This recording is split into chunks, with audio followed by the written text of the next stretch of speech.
1, 2, 3, 4. Oh, okay.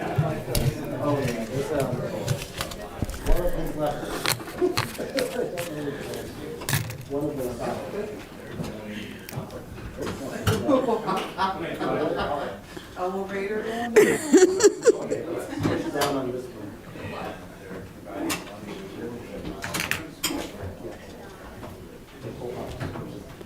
Oh, he has it all figured out.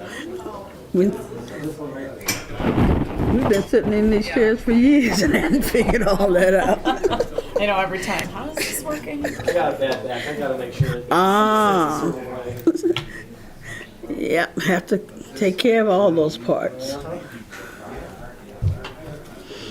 a meeting, I want to be like, okay, I'm gonna pay back. Just like relax. Nah, you don't want to do that. You don't want to do that.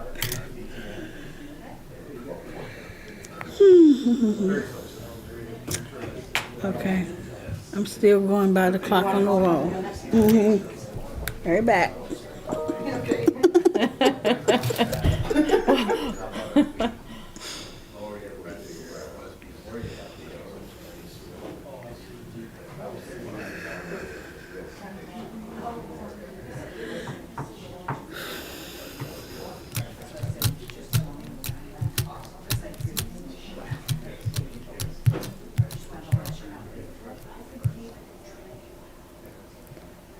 That clock is about a minute slow. Yes, it is.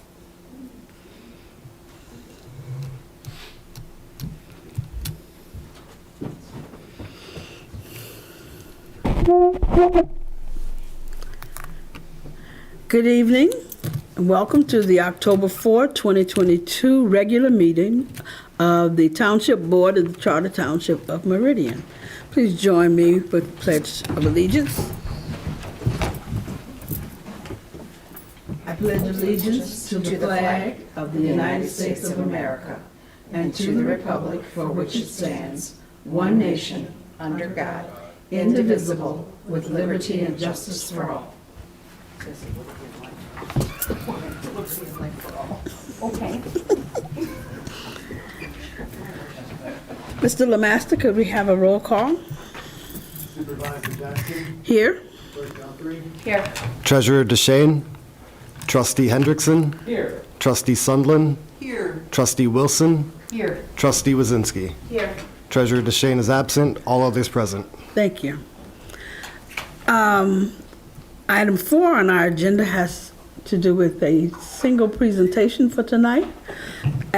Presentation is on the community sign project. Mr.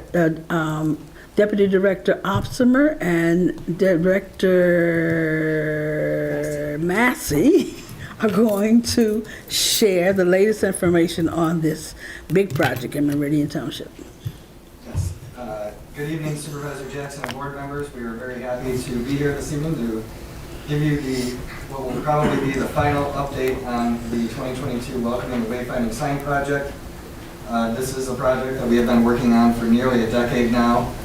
Just to give you an overview, this is kind of the menu option of signage that we worked with Corbin Design, a design firm for wayfinding and welcoming signage.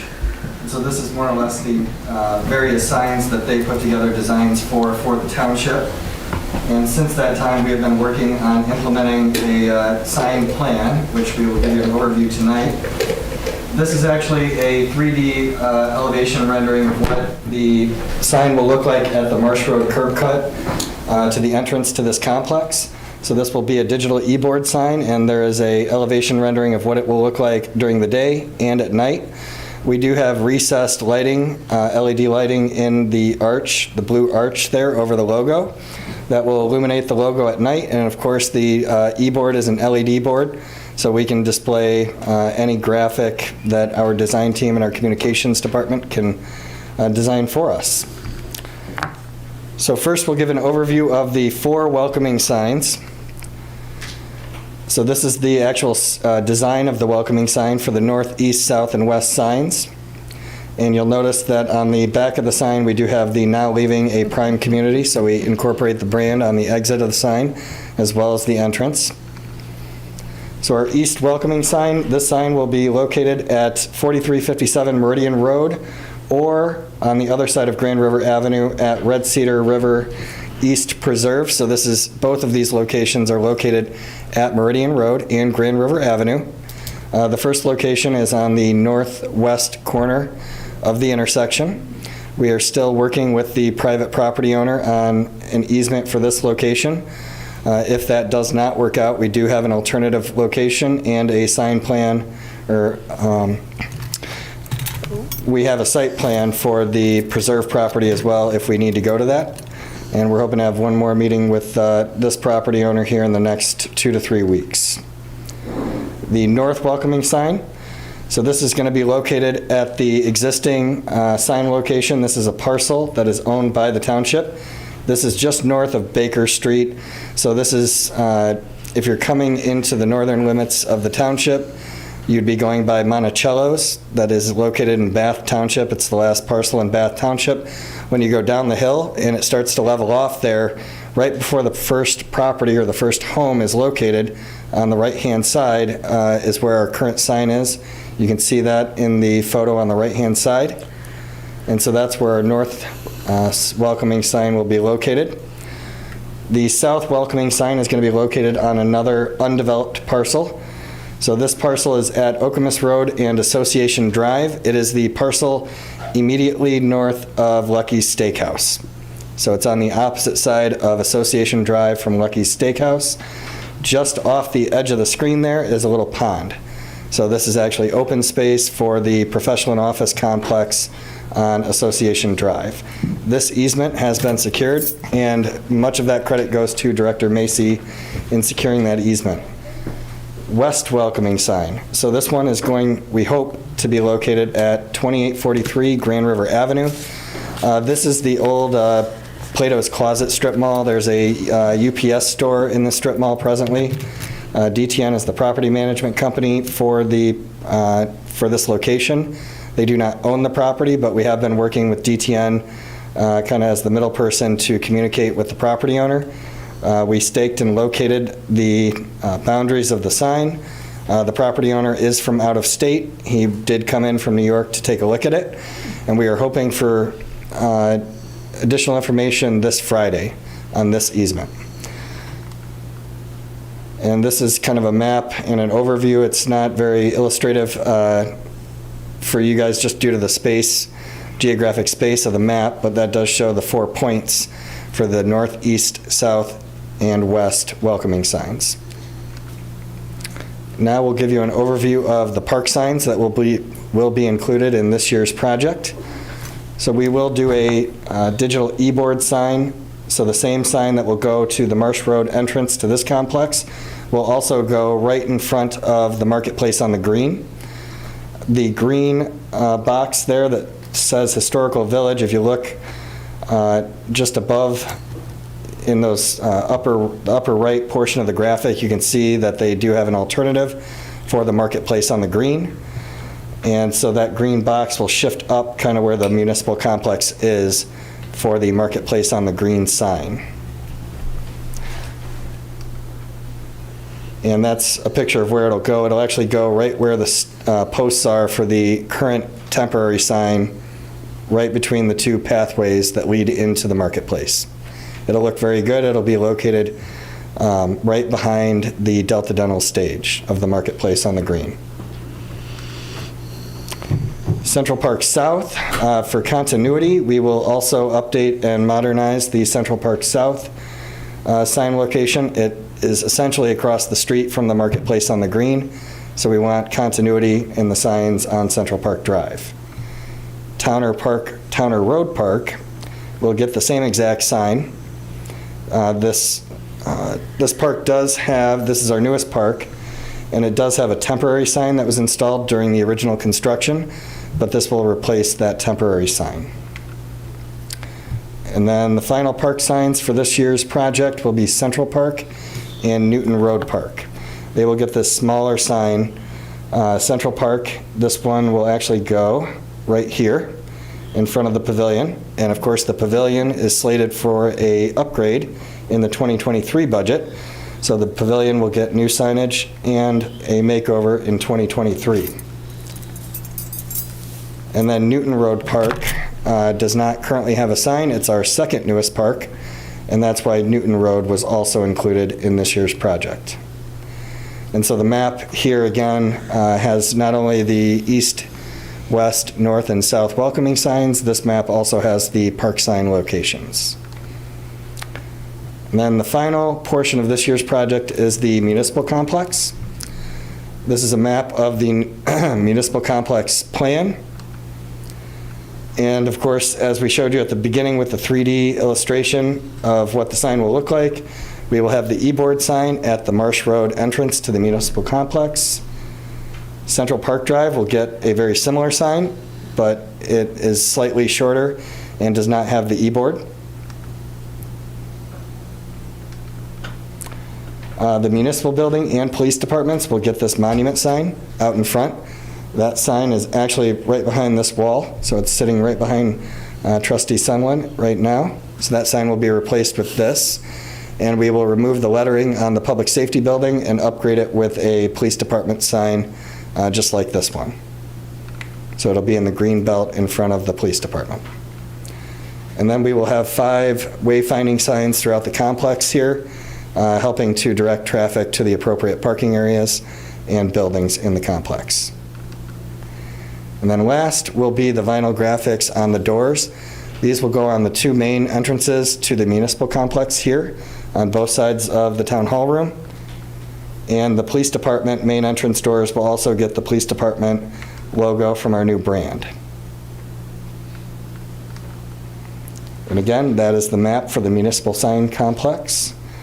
And then lastly, this is our budget for the project.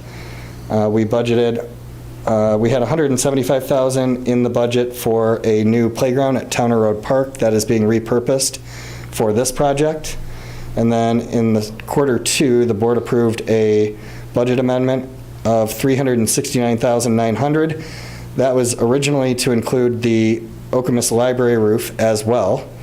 We were able to get cattle support to cover the overage on our originally budgeted $95,000. So that leaves us a little bit more wiggle room, but as you can see on the remaining funds there, we will have about $47,000 left at the end of the project based on our bids, and that will bring the project in as it was budgeted in the Q2 budget amendment and leave the remaining Okemos Road roof funds to be put back into the general fund at the conclusion of the fiscal year. Total project cost, we're looking at about $431,000. And with that, we would be happy to answer any questions that the board may have. This project is going to run from mid-October to the end of February is the current completion date in the contract. We could run into some issues with weather. Obviously, it's going to be winter construction. The signs are fabricated mostly at the shop, and then they'll be delivered here and installed. Happy to answer any questions that you have. Thank you. The board members have questions. Trustee Wyszynski. More of a comment, but I think this is really great. I think you guys did a good job. Placement, the aesthetics, and certainly the purpose. So, thank you. Thank you. Other questions? Just one. So, this is what we should expect completed by the end of the year? February 28th is our current completion date in the contract. Okay. And our winning bidder has not asked for an extension to that deadline. Okay.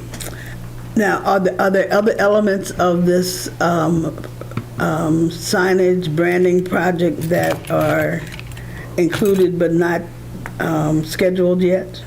Nope. Everything, every sign that is in the bids and the contract was touched on just now. Okay, great. The 5 wayfinding signs all the way down to the vinyl graphics on the doors here and over at the Public Safety Building. So every sign included was touched on in this presentation. We'll make sure the clerk's office receives a copy and it can be uploaded to the board packet on the website.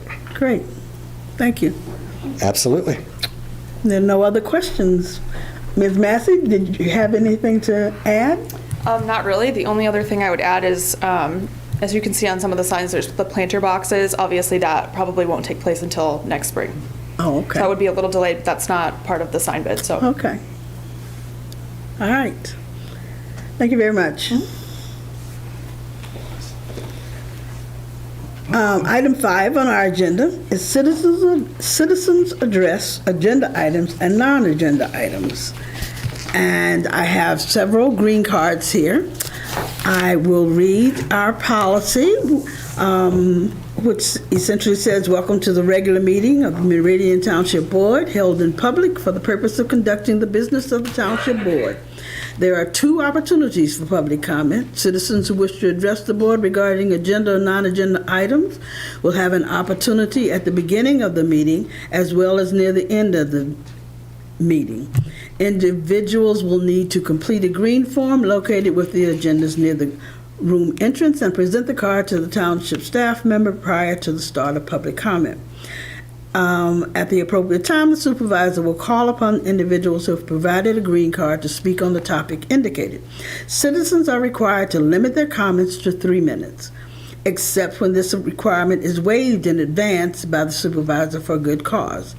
You will receive a warning 30 seconds before the 3-minute time limit has expired. The board highly values public comment and input. However, the board's meeting format is designed to facilitate the evening's agenda and therefore restricts board members from engaging in conversation with speakers or immediately responding to questions. Questions and concerns may be addressed by the board later in the agenda or may be assigned for follow-up by the board or the township manager at a later date. In order to foster the orderly conduct of the board's business on behalf of the community, please refrain from rude or discourteous behavior. Please address all comments to the board, not to individual board members or to others in attendance. And finally, the meeting is a meeting of the Township Board held in public for the purpose of conducting the business of the township. It is not a meeting for the public. Please limit comments to the issues on the agenda to the greatest extent possible. First green card I have is for Mark Santucci.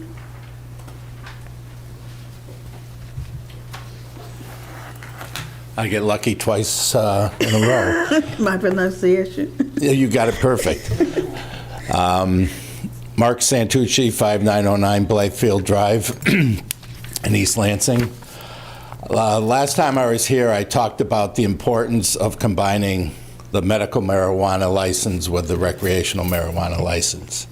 While I was here, I listened to someone who was opposed to doing the recreational license, and his main point was that he doesn't want a condition in Meridian Township like he's seen in Lansing.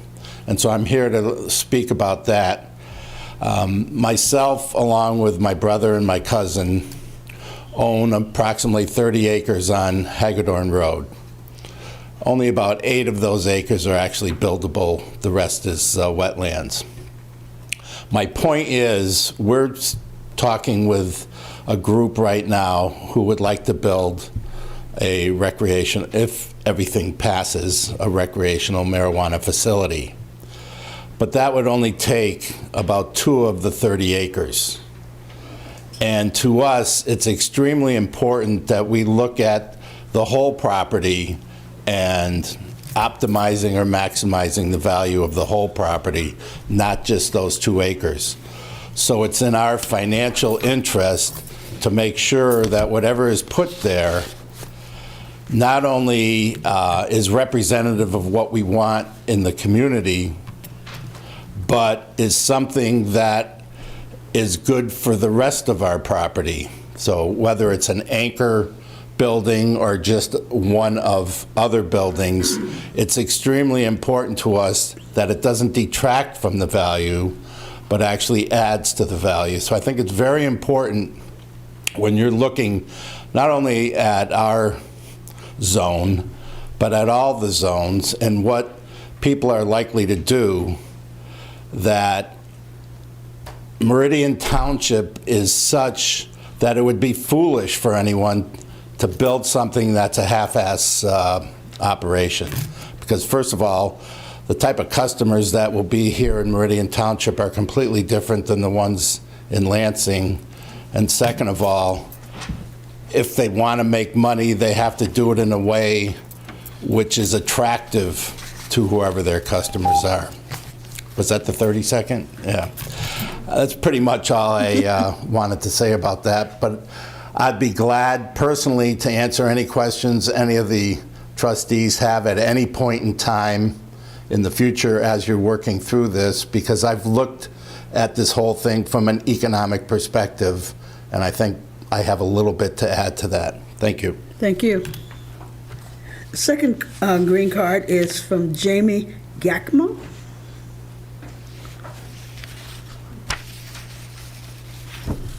Good evening. It's Jamie Garmo. Garmo. I'm My sorry. penmanship isn't great, I know. G-A-R-M-O on 400 South Old Woodward in Birmingham. Okay. Good evening to the trustees. I am the legal representative for the Cured Leaf TC, which was awarded a medical marijuana provisioning center license back in 2019 here in Meridian Township. We successfully closed on the property on 3520 Okemos Road, known as the Jolly Oak Plaza, and was awarded a building permit as well as a special use permit, for the intended use.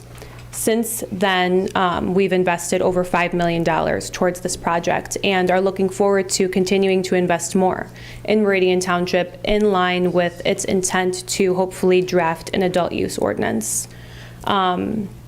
We, as far as our professional experience, we currently own and operate cannabis facilities throughout Michigan, in Owasso, Ypsilanti, Traverse City, Warren, Detroit, and have 2 pending approvals in Pontiac.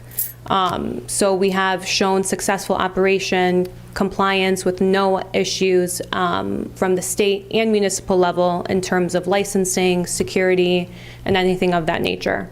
So we would like to present ourselves as a resource to the board in the event that you guys have any questions upon your discussion with drafting this ordinance. It's one thing to open up a cannabis facility. It's another thing to open up one that's successful, that maintains regulatory compliance, because it's not easy.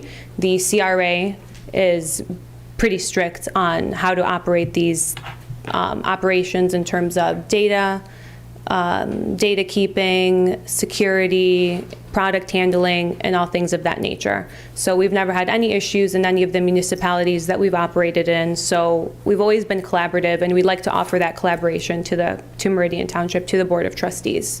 We'd also like to conclude by thanking you for having the courage to bring this to the table, as it was last discussed in 2021.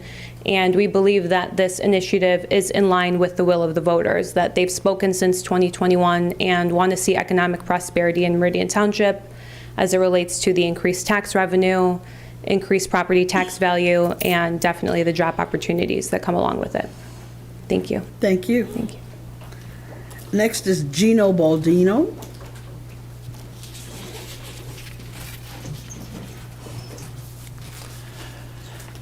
Good evening. My name is Gino Baldino. I live at 1812 North College Road, Mason, Michigan. Although it's Mason, Michigan, I have been a property owner in Meridian Township for almost 40 years. I am a local business owner, and I am a stakeholder in Meridian Township regarding this ordinance, and I support the adult use marijuana township ordinance. And a couple of the reasons that I feel are very important is because I believe it's responsible planning. It is controlled and monitored by an environment that I feel that the police and also the township can control with what goes on with that type of use. It has passed twice with voters, and they're recommending. I know it's a small margin, but it has passed. And for those reasons, I am in support of the adult marijuana ordinance. Thank you. Thank you. Next is John Hood.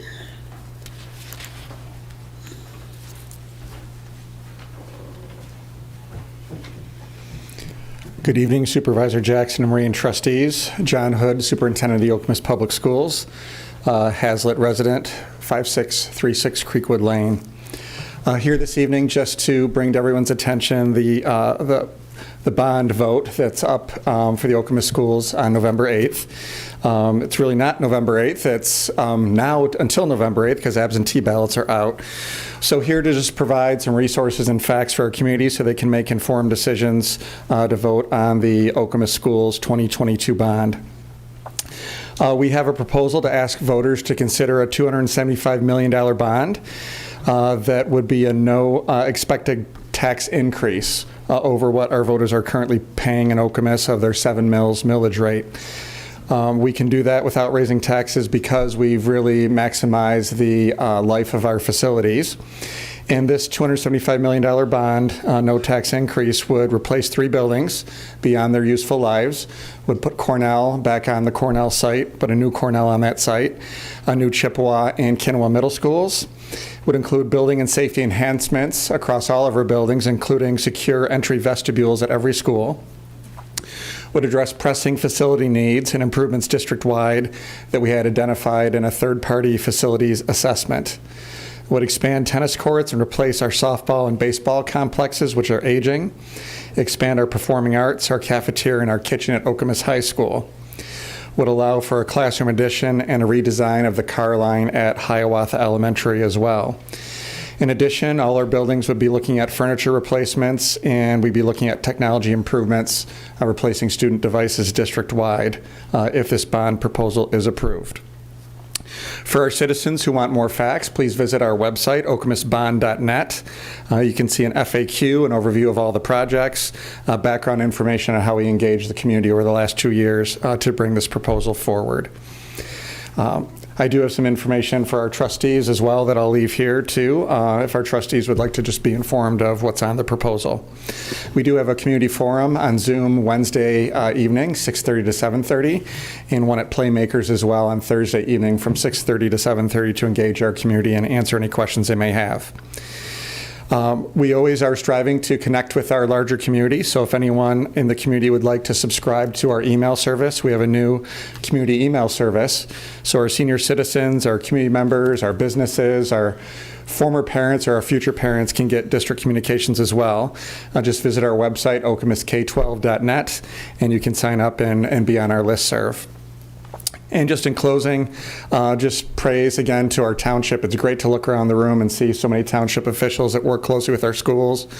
From Manager Walsh and Parks and Rec, we met with Louis Meisner to talk about Senior Center. Assistant Manager Opsimer and County Commissioner Polsdorfer have helped us with all the construction and getting kids to and from schools. Trustee Wilson, you've helped connect us with township resources and in your community volunteerism, and always Chief Plaga and Hamill helping us run the schools safe and effectively. So gratitude for the township. It's a great place to live and work. Thank you. Thank you. The next green card, I believe, is Marcus Yes, Marcus Baldori. Baldori? Yeah. Okay. Thanks. Yeah, one more time, Marcus Baldori. Residence is 2267 Mount Hope Road, Okemos, Michigan. I'm a business attorney, licensing attorney, and interest holder in one of the applications for an adult use and medical provision center. And also I've been a citizen of Okemos for 30 years, my entire life. And don't have too much to add. I've just seen all the applicants I've worked with to get together on this process for the past few years. And everything from my perspective has been completely in good faith, and we're going to continue to operate in good faith. And I also, as a business attorney and someone who's done licensing around the state, I genuinely do not see these facilities as going to be any sort of disruption in Meridian Township. I've lived here my whole life, and it's hard to articulate that in a really narrowed down, concise way, but I've seen how this is rolled out in different municipalities, and just the way that I'm seeing this develop here, I don't think it's going to disrupt anything. It's just going to bring investment and jobs in here, and as I'm sure you'll find out increasingly, and you might already know, the security and oversight from the state is pretty serious, and that's that's the kind of scrutiny we're expecting as a company, and I know the other applicants are expecting that as well. So I would encourage you to continue with the opt-in, and we'd like to work with you through the process. Thank you. Thank you. Next is Mike McCurdy.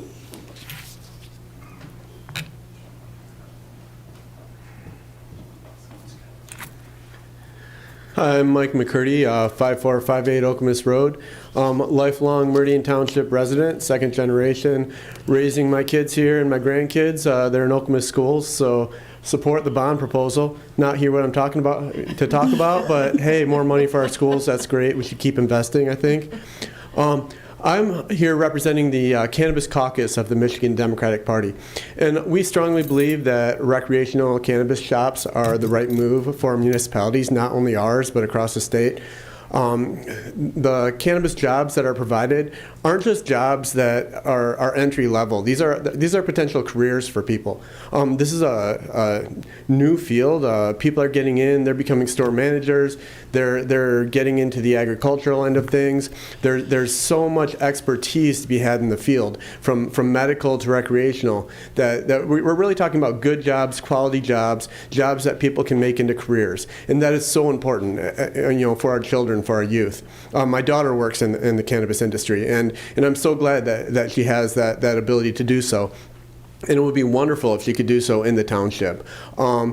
Also, I'm afraid that so much of the opposition to cannabis in our township and in other places, it's the culture wars, and it's all bad. It's the same people who are burning books, who have been against gay marriage, et cetera, and we can't be afraid of that.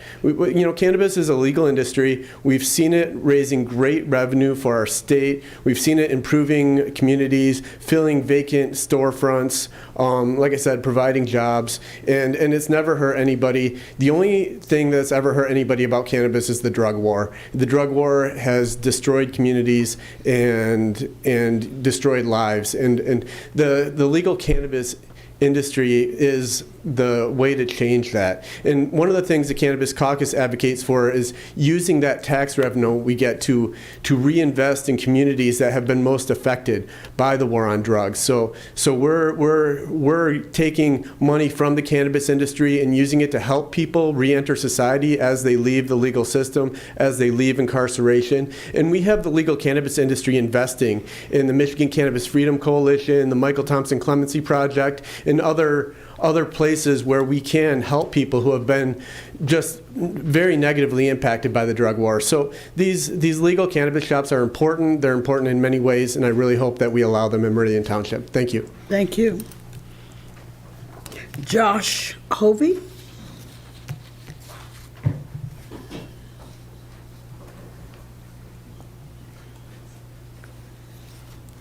Good evening. My name is Josh Hovey. I live on Drexel Road in Lansing, Michigan. My wife is a Okemos High School graduate, and my in-laws still live over on Tamarack. Speaking to you today in favor of encouraging you to adopt a cannabis opt-in ordinance. A little bit of background on me. I was a spokesperson and communications director for the statewide legalization campaign in 2018. I then followed up that experience by helping to launch the Michigan Cannabis Industry Association. It's the largest trade association for the cannabis industry in the state of Michigan. And I now run a PR firm and do some consulting in the cannabis industry, including with a few of the members who are looking to get licenses here. So I just wanted to dispel a few myths that you have heard over the past several months. There is no evidence of increase of crime in and around any stores in Michigan or in other places around the country. There's no evidence of any increase in access from teens or increase in teen use. In fact, actually, the state of Michigan and both state of Colorado have found a significant decrease in teen cannabis use last year. There's also no impact on the status of your community. Ann Arbor and Grand Rapids are consistently ranked among the best places to live and raise a family in Michigan. They have plenty of cannabis stores. What you will get in exchange for opting in and creating a very smart, well thought out licensing and zoning structure would be an increase in tax revenue, which others have mentioned, Last year, there was $56,000 that communities received per store. That's not going to solve any of your budget problems by any means. We never argued that when we were advocating for the 2018 legalization either, at the state level. But it's not a drop in the bucket either. The signs and the budget issues that Mr. Opsimer was bringing up, that's less money you'll have to spend on things like that could help go towards those things. You'll be welcoming new businesses and jobs into your community, and you'll be diminishing the black market, which peer-reviewed research has shown that if you have more stores and legal places where people can buy safely, they're not going to go to the black market where people don't check IDs, they don't care who they're selling to, they're going to have potentially selling other products that are more dangerous. So we want to diminish the black market and get people access to the legal market where it's safe. So with that, I just thank you for your time and your consideration and encourage you to keep moving forward. Thank you. The last green card I have is for Robert Baldori. I'm sorry. You and I are going to have to practice. I will. Baldori. I've said it before. Baldori. Yeah, that's right. Twice in one night. 50-year resident almost here in Meridian Township, 2719 Mount Hope Road. I love living here. It's a great community, and I would never do anything but help make it a better community. And I prepared a few notes here, somewhat as a response to my neighbors who were arguing precinct voting numbers as a means of limiting the number of shops. So I prepared these notes for them, and they didn't show up. But I'm going to deliver them anyway. I went through the precinct map and the locations of these, the potential locations for these shops. Let's take, for example, precinct number 1, where no to prohibition prevailed by a vote of 456 to 437. That was a total of 19 votes. Precinct 2, no to prohibition, won by 101 votes. Precinct 3, no to prohibition, won by 31 votes. Precinct 18, no to prohibition, won by a whopping 165 votes. So my question is, if yes to prohibition had won by 6 votes, would my neighbors or this board be asking what could be done for all those precincts that voted no to prohibition? And I think we know the answer to that one. But I want to take it one step further and look briefly at some of the 6 locations that were allowed by the medical marijuana ordinance that some are arguing should be eliminated or reduced. For example, the location that Mr. Santucci owns on South Hagedorn Road, which I represent, and is right around the corner from where I live. I live in Precinct 13. They're in Precinct 17, which voted yes to prohibition by a small margin, but this location is easily accessible, more accessible from Precinct 16, which voted no to prohibition by a 28-vote margin. And while you can also get to it from Precincts 14, 15, and 16, it would be practically invisible to them or any of these neighborhoods. It wouldn't disrupt them in any way. People would have to drive west, and well, they'd have to drive down Mount Hope to Hagedorn and then west or south to Mason to even know it existed. In fact, none of the existing medical locations are in anybody's neighborhood, and that's kind of a fiction. Nope, they aren't next door to a residence, or they're in commercial strip malls. Is that 30 seconds or the end? Okay. So anyway, so I'm arguing against reducing the number of allowable shops in the medical marijuana ordinance and using that overlay to move forward. Thank you. Thank you. Are there others who would like to speak to the board at this time? Seeing none, we'll move on to the township manager's report.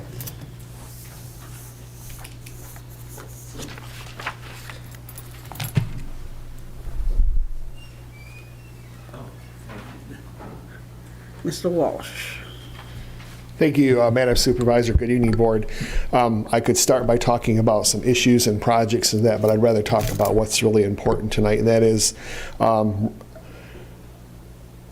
pausing for a moment, thinking about Debbie Bazinski and her family.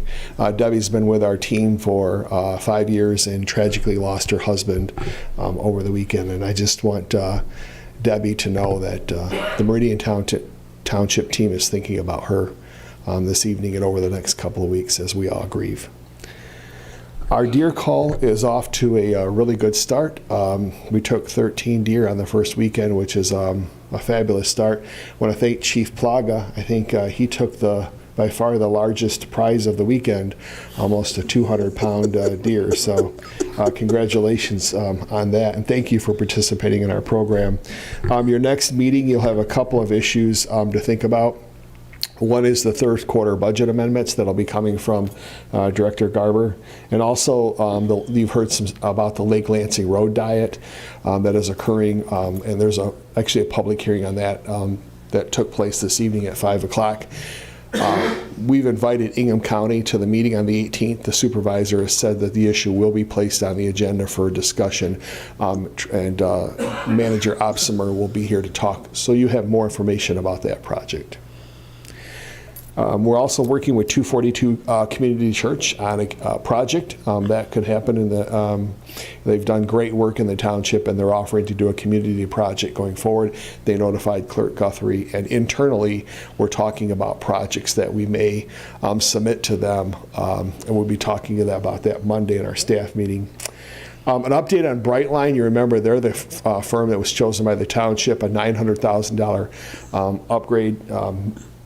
Predominantly firewall and switches as we get started. Director Geebe's had a meeting with them today. Things are still on schedule to be completed by the end of the year. We've increased our security significantly. Some information that Supervisor Jackson and Trustee Wilson brought back from a meeting that they had with some government officials, and they brought back a lot of information. We've already taken a step to greatly enhance our security system. So I want to thank Director Geebe's for making that happen. Supervisor Hood is correct. We had actually 2 meetings regarding the senior center. There's some issues that we need to work through that really are critical, that deserve our full attention, and we are on that. We had a meeting last week with the schools and Director Maisner, and today Supervisor Jackson requested a meeting to find out some about the issues that are going on there. Mainly ingress and egress is an important one. Following up on that, we requested today a meeting generally, not just about the senior center, but generally about issues. We haven't sat down with the Board of Education in many, many years. So it'd be great for the Township Board and the School Board, Board of Education, to sit down and talk about issues that we can work on together. There's a meeting this week following up on the consumers issue with the power lines on Okemos Road for the Village of Okemos project. We've had some issues with our credit card usage in the township, and so we're updating our credit card policy, and that will be probably in front of the board on the 18th as well. We'll be tightening that up quite a bit. There's also a group that's being led by the city manager of Portage, Pat McGinnis. Pat's a real leader, and he's put together a group of communities in Michigan who have malls, and all the way from Marquette to Meridian Township, including Grand Haven and Saginaw Township and Portage and a whole number of them. And Director Clark is representing us on that committee, and we're working through common issues of how we might work together with malls in our community. The Garden Club will be in this room on October 17th. The supervisor would like for the board, for the community, for us to properly thank and serve the Garden Club that day and thank them for their work. It was a great idea, and so we'll be doing something on that morning. We haven't figured out what yet, but we're going to honor the Garden Club on the 17th, and we'll certainly get you more details as it becomes available. Chief Hamill is coming back from Florida tomorrow. He's been down there for the past couple of days inspecting our new ladder truck. That company pays for his expenses to go down and inspect. We are very close to accepting our new ladder truck, and of course it's a $900,000 purchase that we'll be paying cash for. Paramedic calls. You may recall we went through our budget. We we budgeted about $1.35 million in revenue for paramedic calls in 2022. That's the number we use pretty much every year. It's pretty static. We just got our revenue update this week from the company Medical Management that handles those revenues for us, and we expect now to be at about $1.64 million. So we expect to be up about $300,000 in revenue on the paramedic side. I mentioned the meeting with the Board of Education, and finally I want to talk real quickly about roads. So there's been some information out lately that's come out about what we're doing, and I understand people are frustrated that want their roads completed and they want it done now. I get that. We're all that way. But let's just talk about facts for a minute and separate out all the potential emotion that's out there about maybe not getting your road done or where we're at. And while it's true that it's going to be difficult to make all the achieve all the results we want because the commodity charge has increased so much, it's going to be difficult to get to where we wanted to.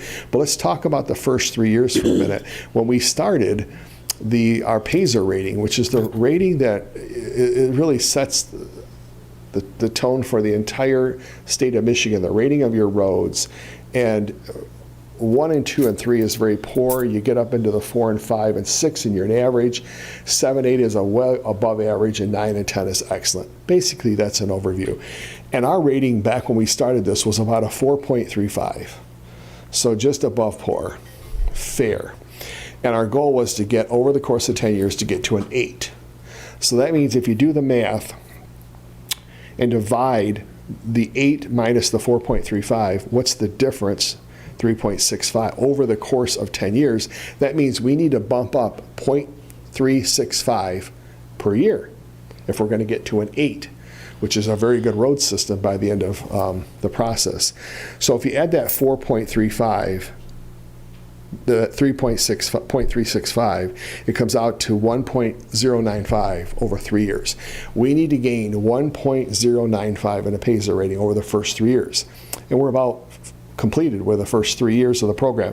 So if you add that 1.095 to the 4.35, we need to be at a 5.446 at the end of this year to keep on where we're marching to an 8, which is a very lofty goal.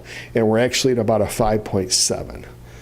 So we are a couple steps ahead of where we need to be. We need to be at a 5.446, and we're at about a 5.7 for our PASER rating. I wanted you to know that because it's important about what we said we wanted to do, and our goal was to get to an 8, and we are well on our way after 3 years. It's going to become more difficult because the cost of asphalt, the cost of labor is obviously significantly higher than what it was in 2019 when we planned this. But we're going to keep chipping away at it the best we can. We'll follow your direction. If there is additional resources that come in, we'll adjust. But we will keep working towards getting to that 8 over the course of time. Now keep in mind, your fund balance policy is 25%. That's about 7.2, 7.3 million at the top end of where you want to be, and we're over 12. So when you take a look at where we're going to be in the future, when you look at art funding, it doesn't have to be, if the board doesn't want it to be art, it doesn't have to be art. We are doing very well, and there's other resources that can be used over time. For instance, $300,000 extra in 1 year in our fire department revenue.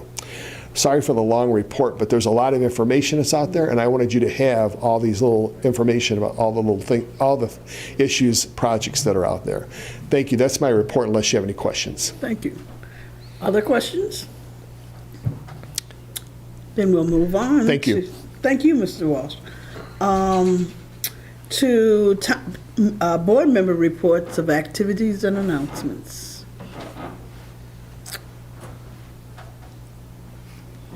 No reports?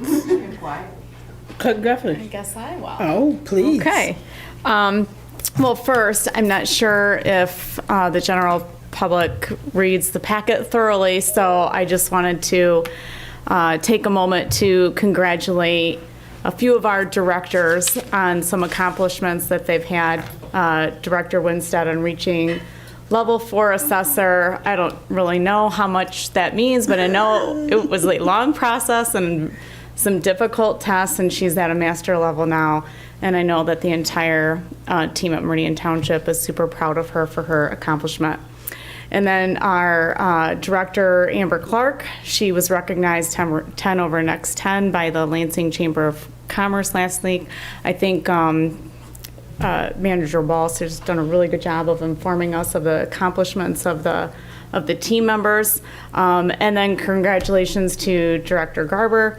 She was selected to serve on a state finance board. And so I just think that those are wonderful accomplishments by our directors, and I wanted to make sure that in case the public didn't read the packet, that they heard it from the board, how proud we are of everyone on the team. And then in regards to elections, we receive a lot of phone calls about absentee ballots, of course. When were they mailed? Am I going to receive it? Did you receive my application for an absentee ballot? How come I've received 20 applications for absentee ballot? So first, absentee ballots have been mailed. So we processed over 10,000 absentee ballot applications last week, and those were mailed out to the post office. So hopefully people will receive them within the next week. As we receive applications in our office, we received over 250 today. We process them on a daily basis. So we process them within 24 hours. And so we will continue to do that up until we can no longer do that anymore. So we will stay on it.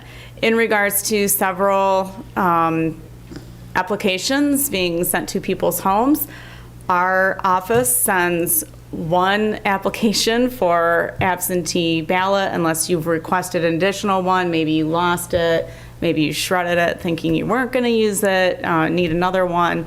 And there are several applications for absentee ballots and registrations to vote being sent by several organizations. So you probably will receive many of them. And typically when we are on the phone with somebody, they discover that it is from a party or from the state or from the county or someone else. So if you could please help spread the word, that would be great. We do have 2 notices coming out. We did move one of our precincts, Precinct 9, to Faith Lutheran. And so if there's anyone who lives in Precinct 9, you will get a very brightly colored postcard in the mail stating where your new location is, and you will receive a new voter ID. So those will be coming. We have mailed those out as well. Today I was at Hazlet High School doing a voter registration drive. I really enjoyed my time there, getting to know some of the students. I was there with the League of Women Voters, so I really appreciate them setting that up with the Hazlet Public School District.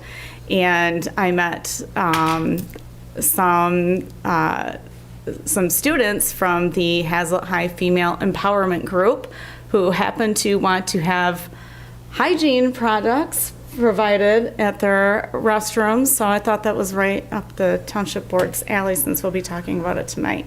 So I did let them know that was on our agenda this evening, and they seemed very excited about that. Other than that, I attended the Nothing But Cakes ribbon cutting with the Lansing Chamber of Commerce and attended TechSmith's ribbon cutting and open house. What a fabulous facility, quite different from the other facilities over there at Spartan Village since I lived there twice in my life. It is very different from the other buildings that are there. It's very impressive, and what a welcoming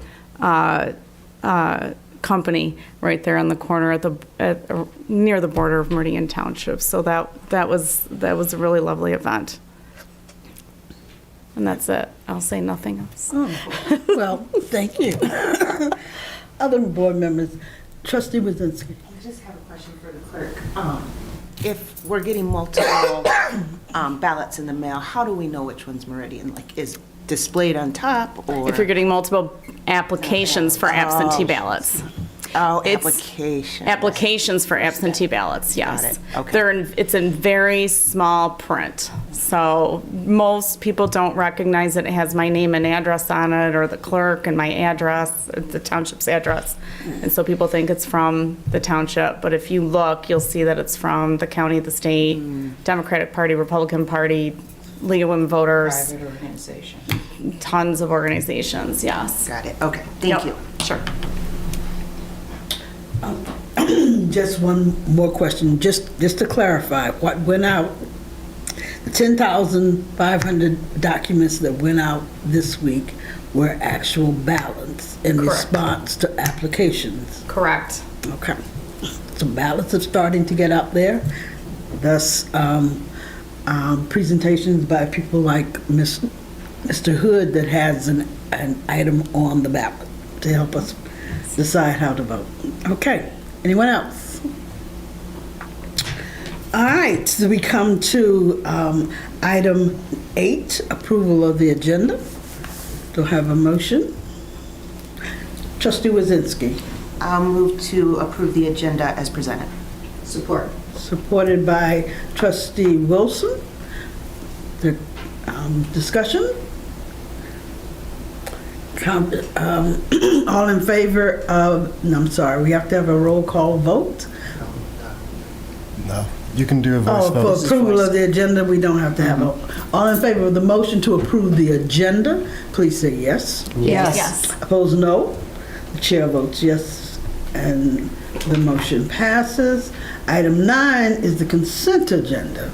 In the consent agenda, we have our usual communications and bills, and item 9C is a proposal for the board to set a public hearing date for the Village of Okemos Brownfield Plan, and that public hearing date would be October the 18th of 2022, which would be our next regular meeting. Trustee Hendrickson. Thank you, Madam Supervisor. I move the consent agenda as presented. Support. Moved and supported. Any discussion? Mr. Lemaster. Supervisor Jackson, Yes. Clerk Guthrie, Yes.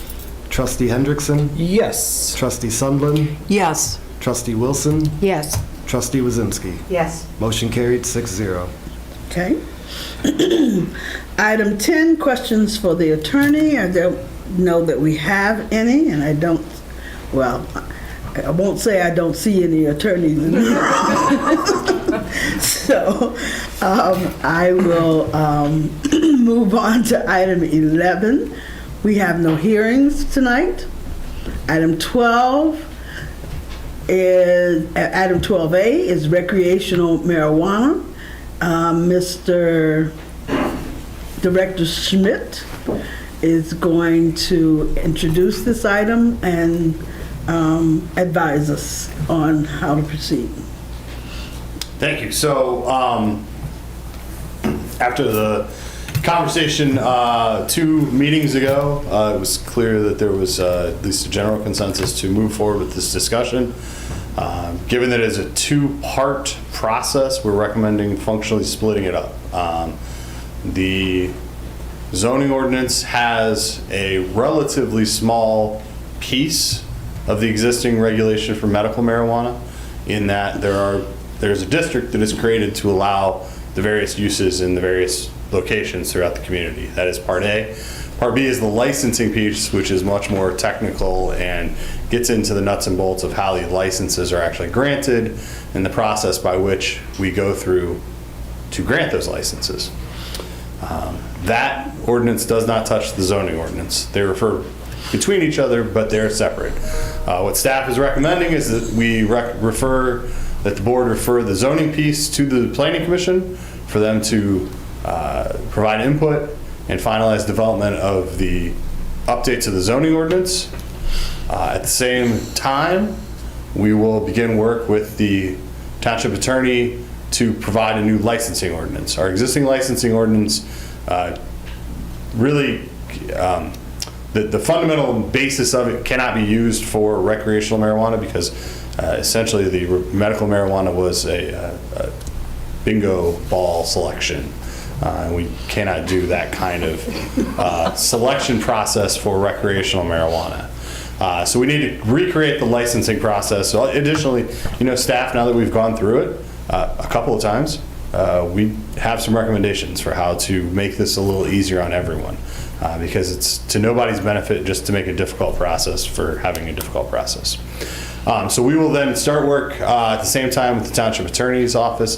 Part of the reason that we'd also recommend splitting this up is we're getting into the holiday season, so the Planning Commission does drop down to one meeting a month in November and December, and so it will likely take some time. And so I expect, my gut tells me that sometime in the beginning of the year, these two processes will merge back to the Township Board for further discussion and potential implementation. That's really all I have to say this evening. I'm happy to answer any questions or discuss it further, but this is sort of the process that I would recommend on this topic.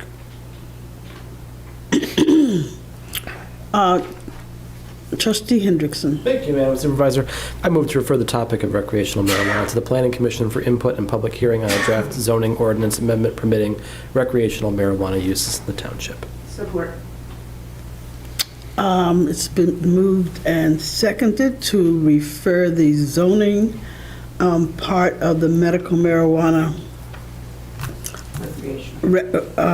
of the zoning part of the, marijuana ordinance to the Planning Commission. Do you have Just other information to add? If I may.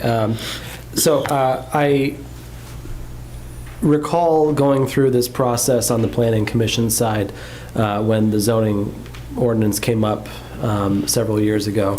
And one of the things that I know that I was craving in that time was guidance and clarity from the Township Board as to what general direction the board was hoping to see. And so while I do not speak for the entire board, I think I can at least, as someone who's been through the other side of this before, offer a few thoughts from where I am, and perhaps other board members would be interested in doing the same as well. So as I looked at the current zoning ordinance for the medical marijuana in the township, there were a number of things that I thought we could, now having some experience with going through this process and looking a little more closely at these properties, could tweak to improve it. For one, we've been told that one of the overlay districts on the north side of the township is essentially unbuildable based on how those parcels are laid out. And so I don't think it makes any sense to create an overlay district that we know will never be able to be used for the intended purpose here. We also, as I recall, had an overlay that sits on top of another overlay in the Park Lake area. And it has never made any sense to me why we did that, except that the area on the one that sat on top was all industrial. And so there was only one section of industrial parcels that could have been used for some of the other types of marijuana industry. Not the provisioning centers, but the processing facilities, I believe, and secure transporters. For recreational use, I don't believe it makes any sense to include two overlapping areas in that way. And I think we could see our way to eliminating the one that's in the industrial area, but leaving the Park Lake area intact. We've heard from a number of members of the public who are interested in reducing the number of overlay districts, and it was a very close vote. I don't believe that we should be using the election results data to make those determinations in terms of the locations of these overlay districts. I believe that the data is not nearly as conclusive as the people who are making that argument would lead us to believe. There are precincts in Okemos that voted to support recreational use marijuana, and there are precincts in Hazlet that voted to oppose it. In addition, I don't believe that we should, from an equitable perspective, punish those on the south side of the township who may support or want to take advantage of recreational use marijuana by forcing them to go to the north side of the township. That doesn't make any sense. And so I do think there should be some relatively even geographic distribution if we can manage it. And I think that by eliminating the two overlays that I talked about, you don't lose that geographic distribution, but you do reduce the overall number of facilities that we may see as a result. I know I could get into the nuts and bolts of, hoping to see that, we limit these overlays based on, the distance from one end to the other of the overlay so that we see a manageable number of these facilities coming in. I think that's a way to get around the hard cap, which may or may not be legal. And so restricting it in that way as opposed to setting a hard number of them, I think would be wise. And yeah, I think that covers sort of how, the zoning ordinance portion of my thoughts on this particular issue as we're coming forward with it. Obviously, I think we are required to pass this back to the Planning Commission to address. So I'll obviously be supporting the motion here. But I think that, I'm hoping that these comments at least are helpful in illuminating what I think I would like to see out of the zoning portion of the ordinance when it goes before them for their discussions. Okay. Trustee Wazinski? Thank you, Supervisor. Thank you, Trustee Hendrickson, for your comments. I would agree with many of the things you said. For example, reducing the number of overlays to include that number one overlay due to the fact it's non-buildable. That would reduce numbers overall. And then not sure about 3 and 4. I do see how it's confusing, and it was because we didn't, not realize, but we didn't take into consideration that industrial component, and that we needed that industrial component to accommodate for those other types of industry, marijuana industries. So I agree also to keep it equitable. I think we do need it spread. I think there was a lot of time that went into that, and I know I wasn't on the board. I came in about halfway through, so I wasn't on the board when they were working hard to accommodate. With that being said, I'm glad Director Schmidt is thinking of, using the existing overlay districts and applying the recreational permits to the medical permits. So I'm glad to hear you say that. Am I correct in saying that? Planners are nothing if not liking to borrow things that we've already done. Done well. So I agree with the number and the locations being maybe revisited, or when the Planning Commission's looking at that. That's my thoughts on that as well. I also am happy to hear about new lottery system, and really think that we need to consider the existing permit holders, especially those that have already invested in the community. I think one of the representatives said $5 million already. So folks that have invested and have shown commitment, I think we need to consider when we are doing the licensing. I know that's not tonight.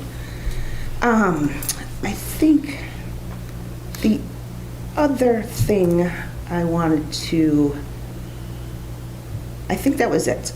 There wasn't, yeah, I think that was it for now. Just direction to the Planning Commission. Others? Trustee Wilson? I concur with the comments that have been made regarding the zoning areas, the unbuildable area, and the one that is overlaid. They need adjustments, so I think that is the way to go, is to tell the Planning Commission this is direction that we see needs to be cured, because it really creates a situation where it will not work. And I also agree with your comment that we need to take a look at those stakeholders that have already committed to property. And when we're investigating this entire process from beyond the zoning issue, but the actual issue of how we're going to apply the ordinance. Thank you. Thank you. Anyone else? I have one question. This is the point at which we also should review the number of the other types of facilities besides just the provisioning centers. Is that correct?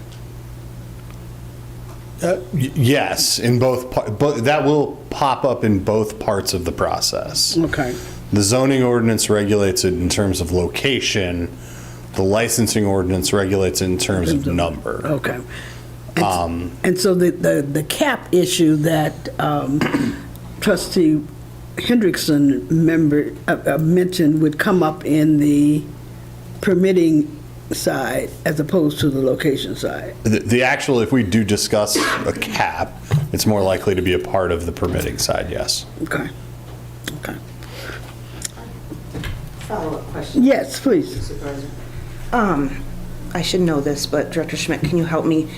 Currently within the, what do we have, seven overlay districts, only one permit holder for provisioning can be located in each of those overlays. Is that accurate? With one very complicated exception, yes.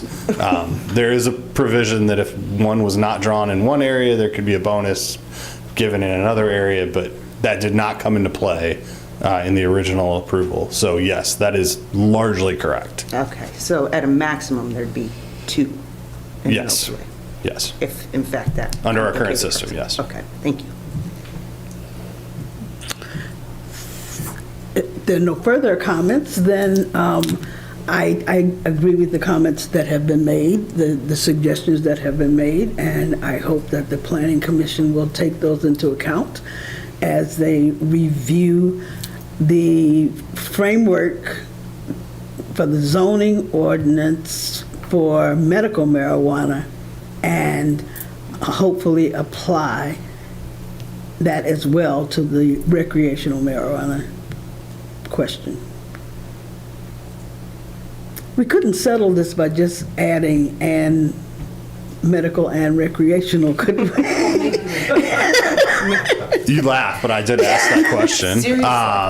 We cannot. As it was explained to me, there are a number of terms of art we should probably at least include in any update. Now, does that not say that I don't have a draft going where I am striking out words to make it as easy as possible? Yes.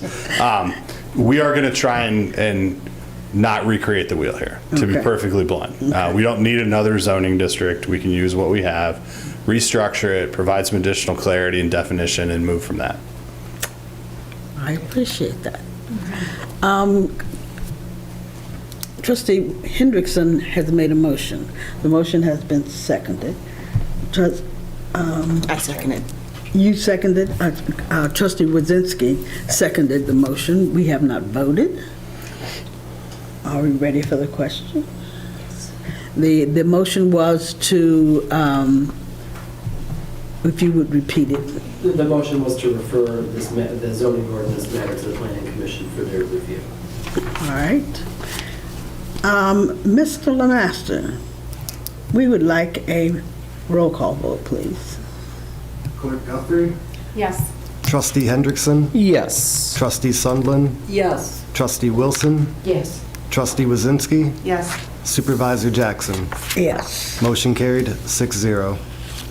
Thank you. Thank you. And what before you go, so from here you would take that to the Planning Commission, and at the same time you working on the other half of the question. Correct. My internal clock tells me that We will have this conversation with the Planning Commission at the next meeting on Monday as sort of an introduction. We'll provide them with a draft towards the end of the month, public hearing in November or December, and then some action either December, January. We'll start meeting with the township attorneys sometime in the next couple weeks here. I need to get the sign ordinance out of them first to finish that up, but I've already got Assistant Planner Chapman working on some options for licensing that we can run by them. Okay. Thank you very much. Thank you. Item 12B is Community Resources Commission appointments. And so this is where I get to offer a motion to appoint Yvette Robinson to the Community Resources Commission for a 2-year term ending 12/31/2024. And I'm looking for support. Support. For that appointment. All in favor of the motion? No, in fact, are there comments you would like to make? Trustee Wilson, about this appointment? Yes, Madam Supervisor, thank you. Clerk Guthrie and I had the pleasure of meeting Yvette Robinson at our last CRC meeting on September 14th, and then I stayed to speak with her. She has shown extraordinary patience in applying some time ago and really wanting to be on the commission, and I wholeheartedly support her appointment. Okay. Clerk Guthrie? Yes, thank you, Madam Supervisor. I've had the pleasure of attending 2 meetings at which Yvette attended as well. And at both of those meetings, she expressed her strong desire and strong commitment to wanting to serve the community on the CRC. And if you have a chance to meet her, you will see her passion and her desire is just glowing through her, sort of like Trustee Marna Wilson's dedication to our community and the number of volunteer services that she does. You can just see it glowing from her. That kind of reminded me of that. And so I am happy to support this appointment to our commission, and I think she will be a wonderful addition and serve our community well. Thank you. I have, in fact, have had an opportunity to talk with Ms. Robinson. I agree with your assessment of her enthusiasm, her interests, and her abilities. In our packets, each of you have had an opportunity to review her application and her CV, and so at this time, with no further comments, we'll take a roll call vote again to affect this appointment. Do we need to make a motion? The motion was made. I supported it. I Missed did. it, all of it. I did. Let me read it. Move to appoint Yvette Robinson to the Community Resources Commission for a 2-year term ending 12/31/2024. Okay. And I was seconded by Trustee Wilson. Mr. Lemaster. Trustee Hendrickson. Yes. Trustee Sundlin. Yes. Trustee Wilson. Yes. Trustee Wazinski. Yes. Supervisor Jackson. Yes. Clerk Guthrie. Yes. Motion carried 6-0. What I didn't note and before doing that was that the Community Resources Commission currently has 2 vacancies, and in that case, we're filling 1. The other item on this memo has to do with moving to replace Marna Jackson. I'm sorry, doggone. to replace Clerk Guthrie as the board liaison to the Community Resources Commission with Marna Jackson. Marna Wilson. You got it. Yeah, Marna Wilson, who has requested, both of these board members have requested this exchange, and I am certainly anxious to satisfy that request and hope that you will join me in approving. The motion is to approve the appointment of Marna Wilson to replace Deborah Guthrie as board liaison to the Community Resources Commission for a term ending 11/20 to 2024. Support. Support by Trustee Wilson. Wizinski. Doggone. Okay. Okay. Seconded by Trustee Wizinski. Mr. Lemaster, I'm sure I need a roll call vote after that. Trustee Sundlin, Yes. Trustee Wilson, Yes. Trustee Wazinski, Yes. Supervisor Jackson, Yes. Clerk Guthrie, Yes. Trustee Hendrickson. Yes. Motion carried, 6-0. Thank you. Thank you. We move to items 13A and B. The first has 13A is a general health policy on menstrual equity, which I think will be presented by Ms. Massey, Director Massey, sorry. No worries. Good evening. So we're here to discuss menstrual equity as deemed appropriate from the DEI committee. Menstrual products are essential, can be costly, and poverty poses a barrier for those to access those. In our memo, we put that people who menstruate can expect to spend more than $1,000 over their lifetime. When I do a quick Google search, I can find anything from $1,000 to $18,000 potentially, depends. So the DEI committee believes that providing free menstrual products to our employees, as well as including them in township-owned public restrooms, promotes ending period poverty and the stigma attached to periods, which will help us work toward achieving menstrual equity. We can achieve this by adopting a general health policy, which requires that the township provide free sanitary products in public restrooms owned and operated by Meridian Township. In the draft policy, sanitary products include soap and/or hand sanitizer, toilet paper, toilet seat disposable covers, paper towels, tissues, menstrual pads, and tampons. This policy supports the 2022 DEI goal of promoting equity, economic security, health, and well-being for all people for the following reasons. Sanitary products are necessary hygienic products. People may not always have the sanitary or other essential hygiene products on hand when they need them. Access to essential hygiene products is critical to the general health and safety of our community, and not all people have the means to purchase the goods they need for general health and well-being. The DEI committee is also looking at ways we can partner with our local food pantries and the nonprofit organization Helping Women Period to provide free sanitary products to residents at local food pantries. The estimated cost right now to stock the sanitary products at an individual pantry is around $150 annually through the Helping Women Period nonprofit organization, and currently there are 6 pantries that we are aware of in the township. The DEI committee is proposing that the board adopt the general health policy to begin providing free sanitary products in publicly owned restrooms no later than January 1st, 2023. And the DEI committee will come back with a formal recommendation for funding of free sanitary products at food pantries located in Meridian Township. Okay, thank you. Any questions? Are there questions or comments from the board? Trustee Brzezinski.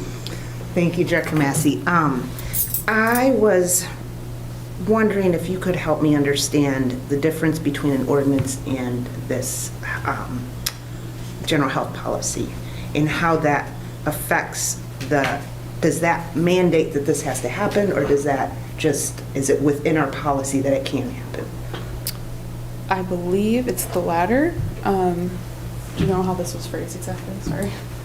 And that might have been a confusing question. No worries. Yeah, so typically for policy governance, the board would amend its own policies rather than adopting an ordinance. We could do an ordinance, it would take longer, and we would have to consult with Director Schmidt on where it would be most appropriate.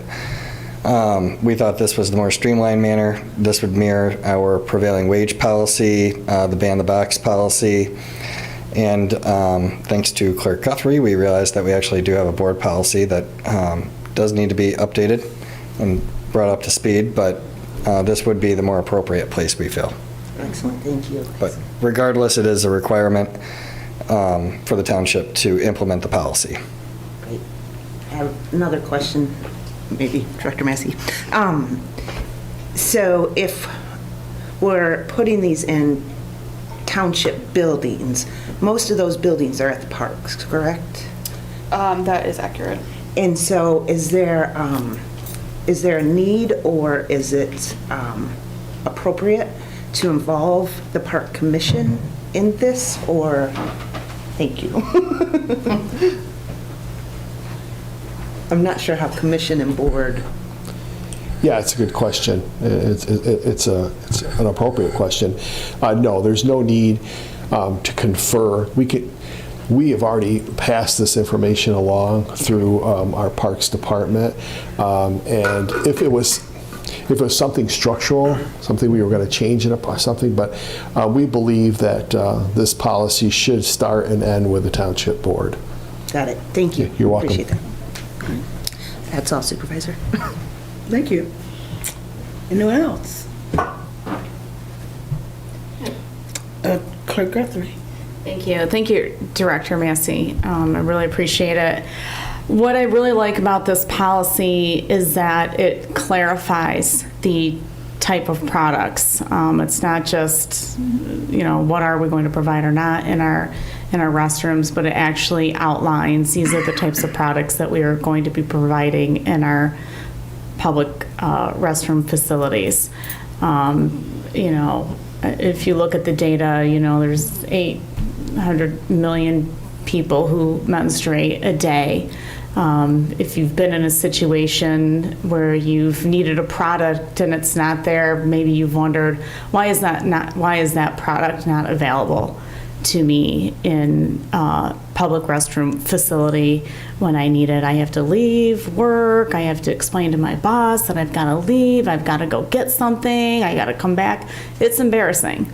And so having these products on hand for our township employees, I think, is equitable. I think it's important. I think it's a value that we should be providing. And so I appreciate all of the points in the memo, and I appreciate this being brought to the board as a policy. Thank you. Trustee Wilson. I'd just make the point that it's not only employees, but it's the public restrooms that are accessible to the public. Yes, correct. Can I ask one question? Is there a reason why tissues are included? Is that like Kleenex? That's specifically included? That was the idea, yes.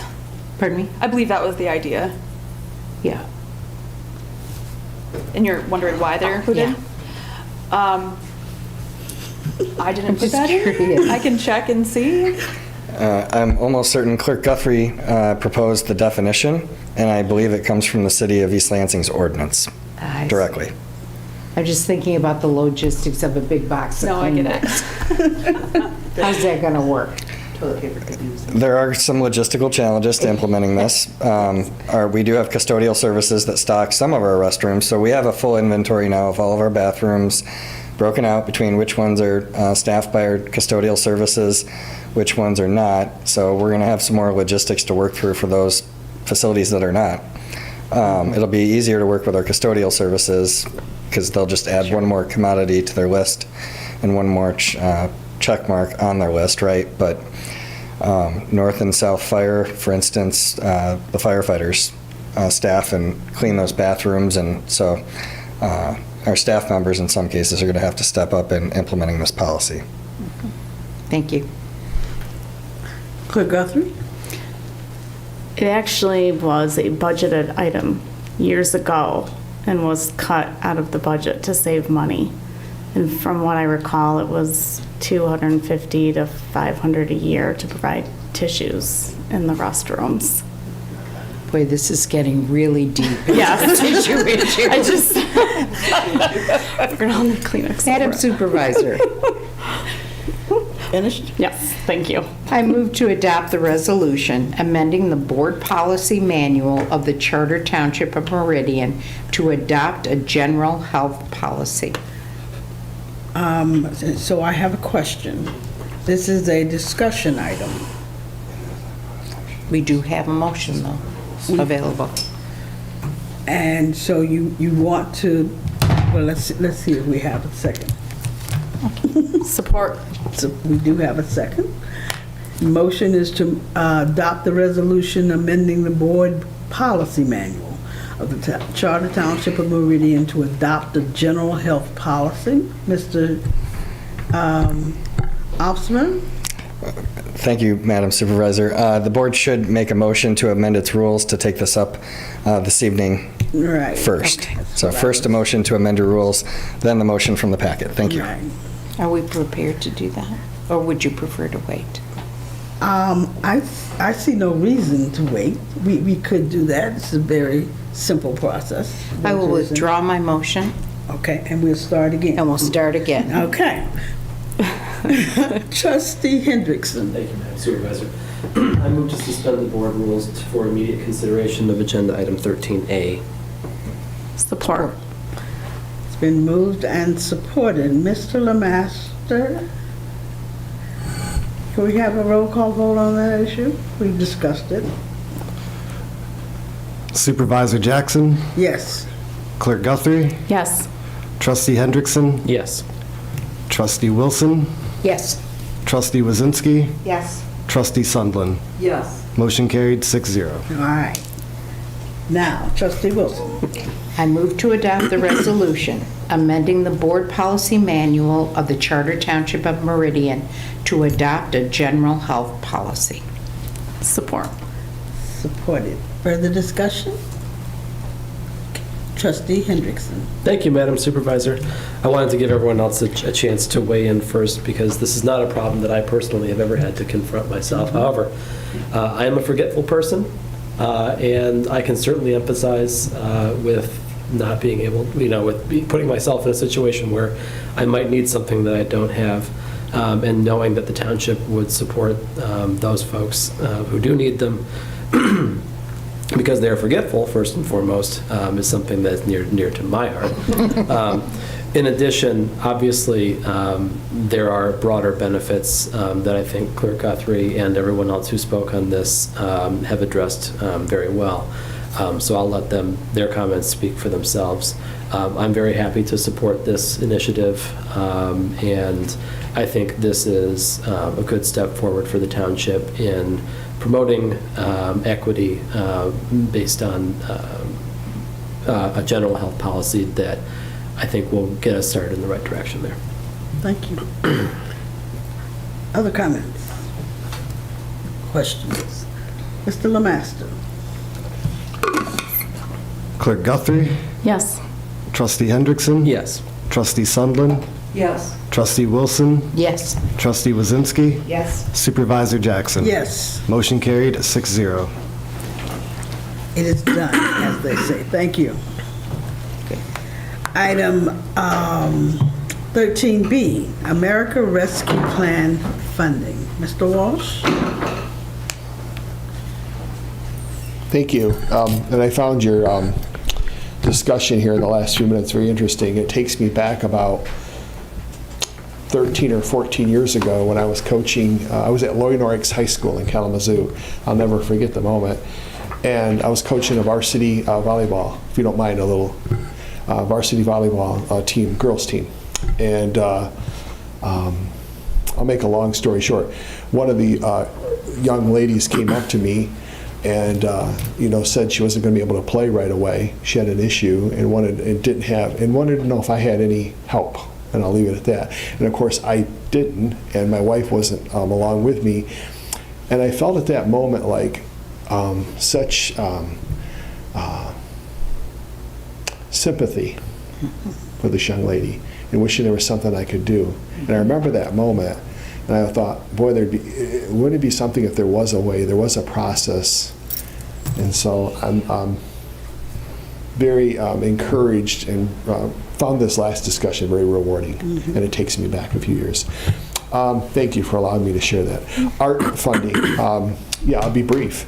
The board knows that we received about $4.5 million, and the board has expended half of that on IT and roads. Both of those projects are moving right along. And now the discussion is, how do you want to handle the process for the remaining, I think the COTS came out, I think that was moved at the last meeting, Yes. and that was around 240 or 260,000. So I would think that now the baseline is about $2 million, or just over $2 million. I don't have the figure in front of me, but $2.6 million stands out to me. But anyway, how does the board want to move forward? Before we go there, there's been a lot of accolades this evening for Amber and Amanda and Ashley, and I'd throw one more in there, and of course it's another A.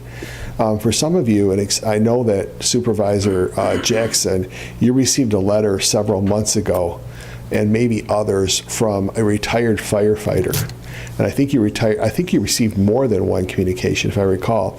It was a very delicate issue about a firefighter that was overpaid many years ago, that had his pension reduced. There was more than one. It was a very, very tough issue, very tricky. I will not get through all the details with you this evening, but our HR director, Director Tehoff, went to bat, went to the bank, who made the mistake 15 years ago, and actually got restitution 15 years later from the bank. I won't go into any more details with that, but it really took a strong effort from her part, and now the firefighter's pension has been restored, the bank paid up, and all the right things happened. And that's a story that hasn't been shared, but Abby, you did great work. So getting back to the ARP, which is the fifth A of the evening, how would you like to move forward as a board? What kind of process? I envision that the department heads would come up with a list, and within 60 to 90 days, the board might meet and have presentations on that. I'm just giving you an idea as the starting point for a discussion. And they would come and make brief presentations to you. The board could form a committee, and it could be however the board wants to move forward. There's about $2 million remaining, and the question today is about process. Okay. Ideas, thoughts? I have a question. It needs to be spent by the end of 2025? I think it's in 2026. Six? Yeah. At the end of the year? I don't believe so. I think it might be the middle of the 2026 or the end, but I believe it's 2026. All right. Trustee Hendrickson? Do we had in our packet on April 22nd a number of items that I presume was solicited from the department heads in regards to a very similar discussion when we had the first tranche come in. Do we expect that those priorities have changed significantly since then? That's a good question. My answer to that is yes and no. I believe that most of the items that the staff would bring forward are included in that list back in April, but I don't think it was comprehensive enough. I don't think all the directors had a fair opportunities to submit projects to you. And additionally, we've had a change in directors since then, in at least one position. And also, things change over the course of 6 months, 5 months, that they might have additional ideas or concepts for you at this point. Unless you wanted to go right from that list, I think you would hear other projects that might come up.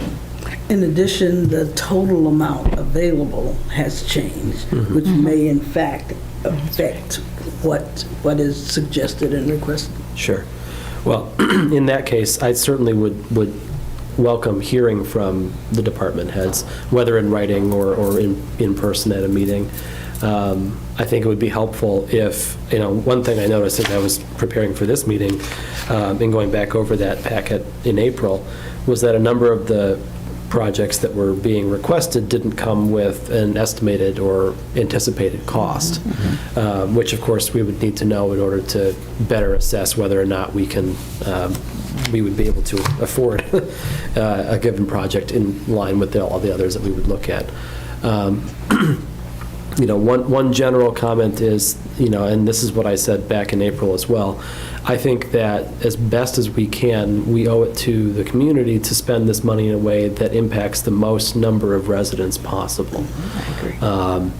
And I know that we've heard from, in preparation for this meeting, we've heard from a couple of members of the community about the local road program, and I think it was summarized earlier tonight pretty well. There may yet be a need for additional road money. Certainly, we didn't account, for massive inflation and massive increases in construction costs when this bond was passed years ago, right? That wasn't anywhere in our crystal ball. I exchanged messages over the weekend with Assistant Manager Opsmer over, okay, what could we get for a certain portion if we devoted it toward roads? And the answer might be as little as a mile, or I ask myself, okay, with the right mile of road, that might affect everyone. But given where our local roads are, it often won't. And so, I think it is certainly, we owe it to our residents to meet our goals, to fulfill our promises on that local road program. I don't know that the one-time infusion of additional art money in this case is going to necessarily put us that much closer to that goal. And we have already, even if we didn't spend another dollar on the local road program out of the art money, we have already allocated 25+% of what we received from the federal government to the local road program. Whether that's enough or not, that's something for people to debate and discuss. I'm certainly happy with what we're getting from that investment that we made earlier this summer. I think there are a number of projects that we could take on with this money that would impact a large number of our residents. And so I think we should give the staff the opportunity to bring those to us.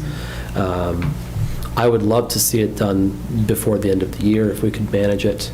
But, I'm also realistic about that. And if there's a subcommittee to be had, I'd be more than happy to sit on that. Thank you. Trustee Wisniewski. I would concur with Trustee Hendrickson that I really think making a bigger community impact is really important with the remainder of these funds. I would also be more than willing to hear from the directors. What projects do we need? What projects are out there? And then we can look at that with an associated estimated cost. So I think I would certainly welcome that. I would support a committee. Not sure I could be on that committee, but I would if Supervisor wanted me to. But yeah, I would support a subcommittee once we get the information from the directors as well. Trustee Wilson. I also agree with both of you on looking at impactful projects, because this is a one-time $2 million gift, and we'd like to gift it to the residents by doing something impactful.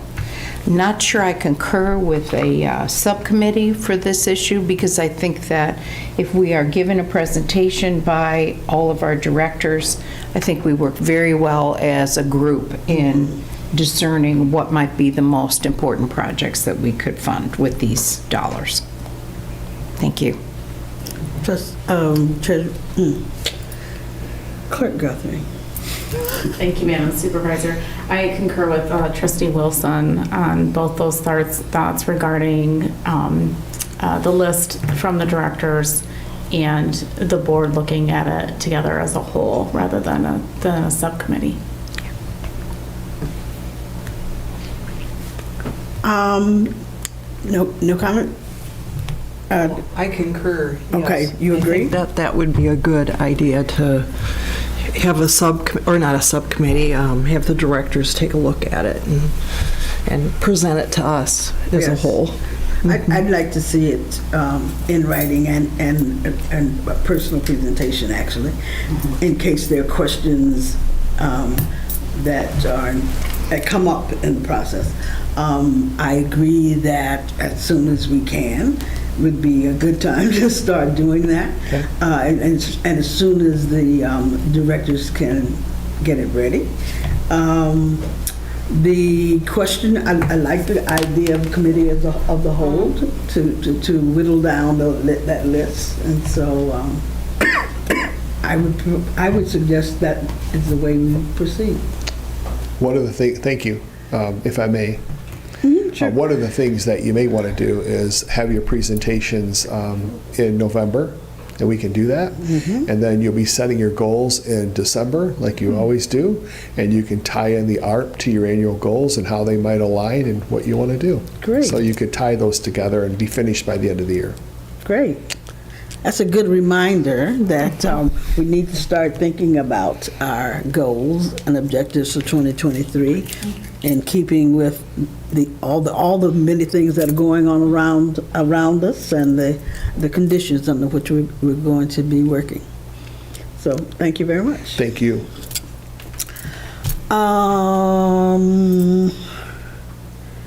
We come now to item 14, comments from the public. I see no public, so we go to item 15, other matters and board member comments. Trustee Hendrickson. Thank you very much. Just as a reminder, since Treasurer DeShane isn't here to remind us, we do have the board retreat coming up in a couple of weeks, a couple of Saturdays from now. So we've got that from 9 to 3:15, I think, on the 22nd. That was 8:30. Oh, well, I will make sure I've checked my calendar for that. I think we'll review it Yes. before it happens. We've got one more meeting before that, so he'll be back to tell us, but I have found that scheduling weekends is never easy, so I like to try to put it on there as quickly as possible. And the other thing I had was a question. I know that there was a discussion, and I have struggled to find the email about getting a meeting on the books for the boards and commissions. Can you remind me what the date we had discussed was for that? Mr. Walsh is the keeper of all that vital information. Well, we met this week to talk about this, and one of us had the right date and one of us had the wrong date, and the good supervisor was right, so I'm on public record. It's November 15th is the board and commission night, so there will be no business unless something comes up that's urgent on the second meeting in November, which I believe is the 15th, and that is a commitment to board and commission evening, and we'll be inviting the board and commissioners in that evening. Okay. 6 o'clock. Thank you. Okay, and so, all right, very good. 15th of November, which I guess bouncing off of our last discussion means we'll be hearing about our proposals on the 1st of November, since there's no business on the 15th. So that's a good. That's going to come up quick. Yeah. I'm excited about that. Thank you. We'll learn that soon. Okay. Anything else? And item 16. We have a closed session. So we need a motion to go into closed session to discuss ongoing litigation. Trustee Hendrickson. Thank you, Madam Supervisor. I move to go into closed session to discuss ongoing litigation under MCL 15.2681C. That's all I'm going to read of that. Been moved and supported to go into closed session. Mr. Lemaster, we need a roll call vote. Trustee Wilson? Yes. Trustee Wazinski? Yes. Supervisor Jackson? Yes. Clerk Guthrie? Yes. Trustee Hendrickson? Yes. Trustee Sunland? Yes. Motion carried 6-0. If I may, Madam Supervisor, Yes. there doesn't appear to be any business on, so if there's anyone is here or watching, know that we'll just be coming back to adjourn. That's correct. Okay. No need, no action to be taken after this closed session. Yes, sir.